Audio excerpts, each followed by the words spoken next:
देखिए, सीरियस और non serious aspirants जो होते हैं, जो तैयारी करते हैं किसी भी प्रतियोगी परीक्षा की, उसमें दो ही अंतर हमको ख़ास तौर से दिखते हैं।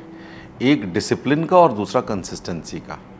जो सीरियस कैंडिडेट्स हैं उनका डिसिप्लिन भी मेंटेन होता है और कंसिस्टेंसी भी होती है, और जो नॉन सीरियस होते हैं उनका डिसिप्लिन भी गड़बड़ाता है और कंसिस्टेंसी भी गड़बड़ाती है। तो मेरा कहना ये कि कोई भी बच्चा पढ़ने में कमज़ोर नहीं होता है।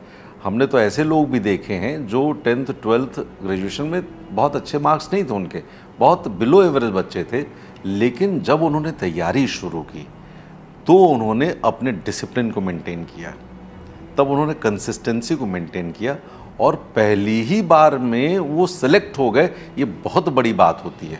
क्यों? क्योंकि जब डिसिप्लिन रहता है तो फोकस भी रहता है, जब डिसिप्लिन रहता है तो हार्ड वर्क भी रहता है, जब डिसिप्लिन रहता है तो आप ऑर्गेनाइज्ड भी होते हैं, और जब डिसिप्लिन रहता है तो आप डेविएट भी नहीं होते हैं। और यही जो कंसिस्टेंसी है वो इस बात पे निर्भर करती है आपकी कि आप रोज़ यदि डिसाइड कर रहे हो कि इतने घंटे पढ़ना तो पढ़ना है, फिर उसमें कहाँ क्वेश्चन होता है। फिर कई लोग अपने अपने अलग अलग विचार देने लगते हैं कि साहब हमारा फैमिली प्रेशर है, साहब फाइनेंशियल ट्रबल्स हैं, साहब हम पढ़ नहीं पाते हैं, साहब हमारा मेंटल स्टेटस नहीं बन रहा है, साहब बड़ी परेशानियां हो रही हैं। तो इसका मतलब आपका फोकस भी लैक कर रहा है, आपके अंदर वो आग नहीं है, वो जुनून नहीं है, वो जज्बा नहीं है, वो जोश नहीं है जिससे आपकी कंसिस्टेंसी और डिसिप्लिन मेंटेन हो जाए। मेरा हमेशा से ये मानना है, ये जब तक इंटरनल फायर नहीं होगी, जब तक आप ये नहीं सोचोगे ये एग्ज़ाम निकालने के बाद हम कहीं ना कहीं सेटल हो जाएंगे, एक अच्छी ज़िंदगी हो जाएगी। क्योंकि देखिए, जैसे ही आपका सिलेक्शन होता है, चाहे आईएएस में हो, आईपीएस में हो, डिप्टी कलेक्टर में, डीएसपी में, किसी में भी होता हो, उसके बाद से आपकी ज़िंदगी पूरी तरह से बदल जाती है। आप एक लोअर मिडिल क्लास फैमिली से अचानक से एक हायर एशलन में पहुंच जाते हैं, ऊंची जगह पे पहुंच जाते हैं। तो आपकी ज़िंदगी में आपके पास डिसीजन मेकिंग आ जाती है, आपकी ज़िंदगी में कुछ हैप्पीनेस के पल आ जाते हैं, और सबसे इम्पॉर्टेंट बात ये कि सोसाइटी में आपको रिकॉग्निशन मिलता है जो नॉर्मली अभी तक आपको कोई पूछता नहीं था। तो यदि आपको लॉन्ग टर्म स्ट्रेटजी लेकर के चलनी है कि भाई हमको तो बनना ही बनना है, तो आप अपना डिसिप्लिन मेंटेन कर लो, कंसिस्टेंसी मेंटेन कर लो, बाकी चीज़ें अपने आप फॉलो कर जाती हैं और आपका सिलेक्शन होता है। यही एक तरीका है।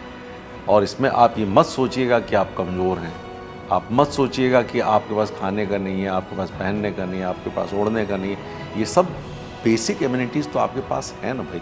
दाल रोटी आपके पास चल रही है, आपको कहीं रहने के लिए सर छुपाने की जगह है, आपके पास कुछ पैसा है जिससे आप डेली नीड्स को पूरा कर सकते हैं।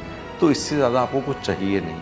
हमने हमेशा देखा है कि लोग कठिन श्रम करते हैं वो लोग जो लोगों को लगता है कि मेरे पास अभी कुछ नहीं, हमको कुछ चाहिए। जिनके पास बहुत कुछ होता है वो लोग सोचते हैं हमारे पास विकल्प है, जिसको आप लोग कहते हैं प्लान बी है।